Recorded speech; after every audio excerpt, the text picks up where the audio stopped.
साहिब बंदगी साहिब जी। मैं के ही समझाऊं सब जग अंधा, मैं के ही समझाऊं सब जग अंधा। सब ही भुलान है पेट के धंधा, मैं के ही समझाऊं सब जग अंधा। भाई मैं के ही समझाऊं सब जग अंधा। एक दुई होई तो उन्हें समझाऊं, एक दुई होई तो उन्हें समझाऊं। सब ही भुलान है पेट के धंधा, मैं के ही समझाऊं सब जग अंधा, मैं के ही समझाऊं सब जग अंधा। बंधुओं, आज जो है सदगुरु कबीर बीजक रामायणी छठवीं का हिंदी अर्थ बताने जा रहा हूं। आप सभी लोग ध्यान पूर्वक सुनेंगे, समझेंगे और विचार भी करेंगे। वर्णहु कवन रूप और रेखा, दोसर कवन आही जो देखा। ओ ओमकार आदि नहीं वेदा, ताकर कहूं कवन कुल भेदा।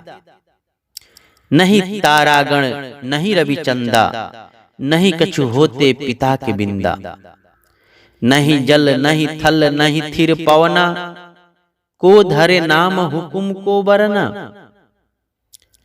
नहीं कछु होते दिवस निजुराती, ताकर कहूं कवन कुल जाती। साहेब कहते हैं साखी में, शून्य सहज मन सुमरते, प्रकट भई एक ज्योत। ताही पुरुष की हो बरिहारी, निरालंब जो होती। बड़ी ही सहज भाषा में साहेब समझाने का कोशिश किए हैं इस पूरी मनुष्य समाज को। क्या कहते हैं? वर्णहु कवन रूप और रेखा। साहेब जब ज्ञान बताते थे, जब आत्मज्ञान, परमात्मा ज्ञान, आनंद का जब बोध करवाते थे इस जीव को, तो इस जीव के अंदर जितनी भी भ्रांतियां थीं सब समाप्त होने लगती थीं कि मैं जो जानता हूं सब छोटा पड़ने लग रहा है।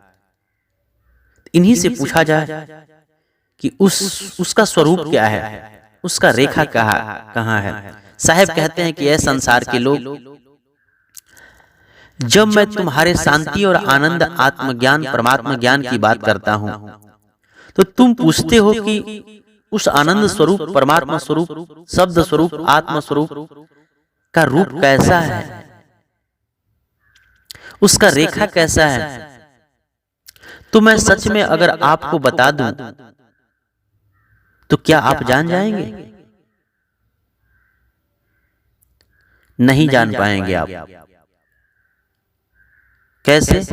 क्योंकि उसको दूसरा कोई देखा ही नहीं है, उस तत्व को दूसरा कोई देखा ही नहीं है। अगर देखा होता तो मैं बताता तो आप जान जाते। जैसे कोई अमेरिका गया न हो, उस व्यक्ति के सामने अमेरिका का वर्णन करना संभव नहीं होगा, उसको बोध नहीं हो पाएगा। ठीक वैसे ही व्यक्ति आनंद स्वरूप, शब्द स्वरूप, परमात्मा स्वरूप का बोध कैसे हो पाएगा? क्योंकि सृष्टि बनने के बाद जीव बने हैं। जितनी भी आप देख रहे हैं दृष्टिगोचर हो रहा है, सब सृष्टि बनने के बाद हुआ है। जब व्यक्ति तब जानता जब सृष्टि बनते हुए देखता, और सब जो दिखता है उसी को भगवान मान लेता है। क्योंकि इस मनुष्य से जैसे पहाड़ हुआ, उसको देख लिया, पहाड़ को पूजने लगा। सूर्य देख लिया कि अरे ये तो पूरी दुनिया को रोशनी दे रहा है, उसको भगवान मान लिया। ऐसे करके काल्पनिक चीजों में जो जीव है ये उलझ कर अपना संपूर्ण जीवन जो है गंवा देता है। गंवाने के बाद अंत समय में मृत्यु इसको अपने द्वार पे ले जाकर 84 लाख योनि में डाल देती है।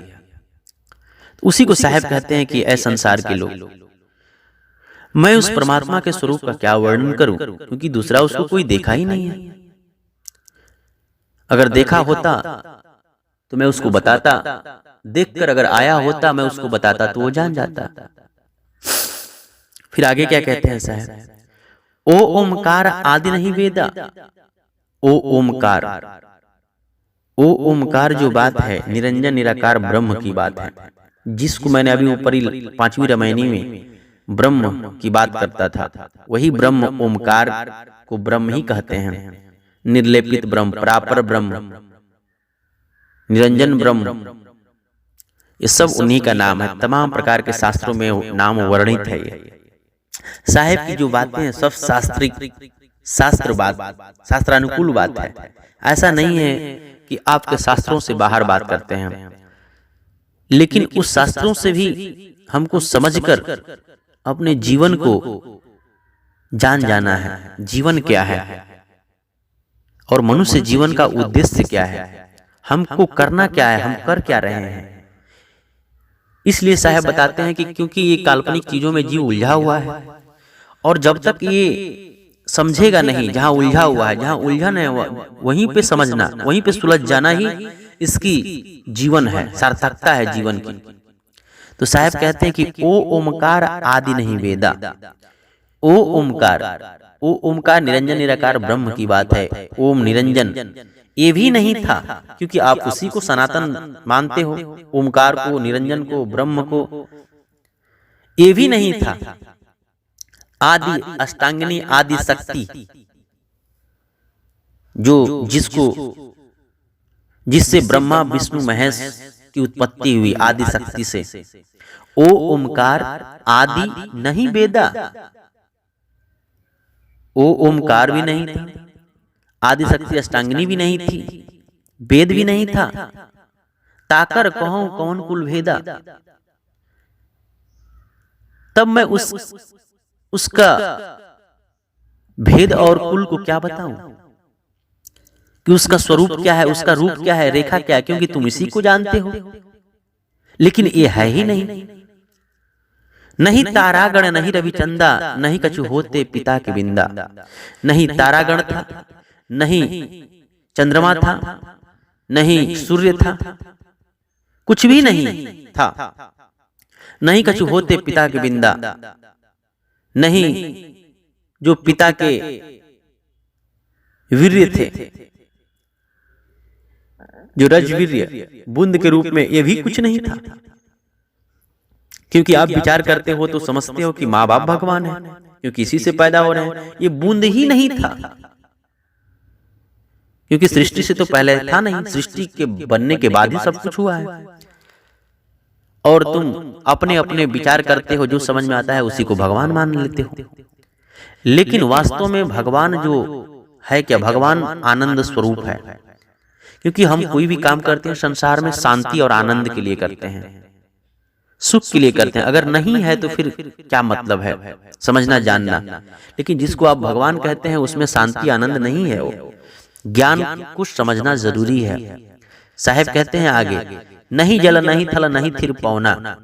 नहीं जल था, नहीं थल था, नहीं पृथ्वी था, नहीं थिर पौना, ये हवा वायु कुछ भी नहीं था।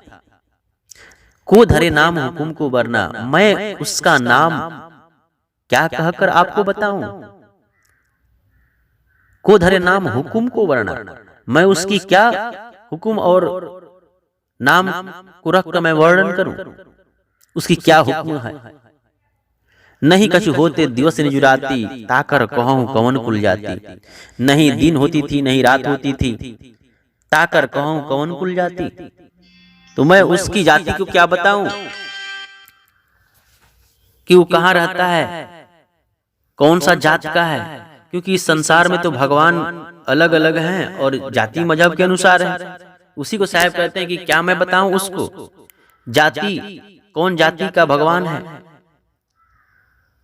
फिर आगे क्या कहते हैं, सबका निचोड़, सब का निचोड़ क्या बताते हैं साहब, शून्य सहज मन सुमरते। एक कैसे सृष्टि हुआ उसको भी बता रहे हैं इसमें, कैसे बना। क्योंकि हर व्यक्ति जानना चाहता है कि जब ये चीज नहीं है, अगर कोई भी व्यक्ति किसी चीज को नकारता है तो उसको बताना भी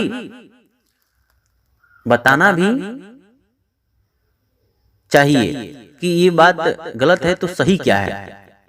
उसी प्रकार से साहेब साखी के माध्यम से साहेब बीजक में जब बीजक बताते हैं तो उसमें जो क्या करते हैं वो उसका निचोड़ भी बताते हैं नीचे। शून्य सहज मन सुमरते, ऐ संसार के लोग, सबसे पहले उस अक्षर ब्रह्म के अंदर सुमिरन आया, सुमिरा शून्य में। जब उसका मन सहज हुआ तो शून्य अवस्था आई, उसमें सुमिरन किया। क्या सुमिरन किया, कैसे किया, प्रकट भई एक ज्योत, उसी लौ जैसी प्रकट जो दिखाई दिया दीपक जैसा, उसी को देखकर उसके अंदर सुमिरन हुआ। सुमिरन जब हुआ तो उसी में उसने इच्छा बनाई तो वही नारी बनी है। उसी को साहब बता रहे हैं कि शून्य सहज मन सुमरते, शून्य अवस्था आई उसी निरंजन निराकार ब्रह्म के अंदर जो अक्षर ब्रह्म है। शून्य सहज, उस शून्य की अवस्था में, सहजता की अवस्था में शून्य आई, उसी शून्य में वो सुमिरन किया। कैसे किया, क्यों किया, क्योंकि वो प्रकाश देखा। प्रकट भई एक ज्योत, उसके अंदर एक ज्योति लौ जैसी दीपक हुई प्रकट। वो दीपक क्या है, वो आत्मा के क्या है, परछाई है उसमें। उसी को ये मान बैठा कि हमको परमात्मा का बोध हो गया निरंजन निराकार ब्रह्म ने। तो उसी को साहब कहते हैं कि पूरा संसार जो है कैसे बना, क्योंकि संसार उसको भगवान मानता है, ओमकार को, तारागण को, जल थल जो भी दिखता है कि असीमित है, खत्म नहीं होने वाला है ना, उसी को भगवान मान लेता है ये जीव। तो साहब कहते हैं कि नहीं, ऐसे नहीं है ये बात ऐसे है। क्योंकि सृष्टि बनने के बाद साहब कहते हैं कि जहिया कृतम न होता धरती होती न नीर, उत्पत्ति प्रलय न होता तब की कहें कबीर। क्योंकि साहब की और वाणी आई है इसमें कि कागज मस्त छुओ नहीं, कलम गही नहीं हाथ। ये प्रचलित वाणी है, कागज मस्त छुओ नहीं, कलम गही नहीं हाथ। कौन नहीं गही हाथ, कौन नहीं कागज को छुआ। चारों युग की बात कबीर मुख ही जनाई बात। साहब कहते हैं कि कागज मस्त, हमने कागज और मस्त को नहीं छुआ। कलम को अपने हाथों में भी नहीं लेकर मैं लिखा पढ़ा। कहने का मतलब कि मैं लिखा पढ़ा नहीं, मैं कहता हूं आंखों की देखी, तू कहता है कागज की लिखी। साहब अपनी आंखों की देखी हुई बात को बताते हैं। आगे फिर क्या कहते हैं कि चारों युग की बात कबीर मुख ही जनाई बात। इस चारों युग की बात कबीर साहब जो है लिखे पढ़े नहीं, न सुने कहीं, और सारी बात साहब बताते हैं। वो कौन हो सकता है जो, जैसे पिता है और माता है, पिता से पुत्र पैदा लेने वाला। अगर पुत्र के बारे में किसी व्यक्ति से बताना होगा तो पढ़ने की कोई जरूरत नहीं है। किसी से बताना होगा अपने पुत्र के बारे में किसी व्यक्ति को दूसरे से, तो क्या पढ़ने की जरूरत है? नहीं पढ़ने की जरूरत है, क्योंकि वो जन्म काल से देखा है वो कैसे क्या किया है, कैसे रहा है, कैसे खाया है, कैसे पिया है, कब उठा है, कब बैठा है, कब बीमार हुआ था, सारी बात जो है उस माता पिता को पता होता है। ठीक उसी प्रकार से उस बच्चे के बारे में बताने के लिए पढ़ने की कोई जरूरत नहीं है। उसी प्रकार से सतगुरु कबीर साहब के सामने सृष्टि हुआ है, उनको पढ़ने और लिखने की कोई जरूरत नहीं है। ये वाणी वहां पे सेट होती है। कहाँ पे?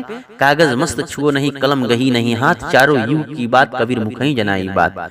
इसलिए साहब कहते हैं कि मैं, हमारे सामने सृष्टि हुआ है, हमने देखा है। तू कहते हो कागज की लेखी, मैं कहता हूँ आंखों की देखी। साहब साफ कहते हैं कि शून्य सहज मन सुमरते। शून्य में निरंजन निराकार ब्रह्म ने, शून्य में जब वो प्रकट ज्योति दिखाई दिया तो उस सुमिरन किया। किसका सुमिरन किया? नारी का, है ना, नारी का। साहब कहते हैं ना कि जीव रूप एक अंतर्वासा, अंतर ज्योति किन्न प्रगासा, इच्छा रूप नारी अवतरी, वही इच्छा बनाया है। नारी अवतरी तासु नाम गायत्री धरी, शून्य सहज मन सुमरते, प्रकट भई एक ज्योत, वही की बात है ये, निरंजन निराकार ब्रह्म की बात है। ताहि पुरुष की हौ बलिहारी, और पूरा संसार जो है उस पुरुष की बलिहारी मानकर, और वो कहता है कि वो निरालंब है, वही भगवान है, निराकार है, निर्लेपित ब्रह्म है, उसी को भगवान मान लेता है ये जीव, और उसी में अपना जो है मानकर अपना पूरा जीवन जो है बिता देता है। और बिताने के बाद जो है अंत समय में शरीर बूढ़ा हो जाता है, और शरीर जब तक रहता है तब तक तो ठीक है, कुछ सिद्धियां आ जाती है, शक्ति आ जाती है, ध्यान साधना करता है। इसके बाद शरीर छूटते ही सब जो है मिट जाता है और जन्म मरण के बंधन में चला जाता है जीव। इसलिए साहब कहते हैं कि इसके आगे भेद हमारा, जानेगा कोई जानन हारा, जानेगा वही जिसके ऊपर सतगुरु कृपा हुई। बोलिए सतगुरुदेव की।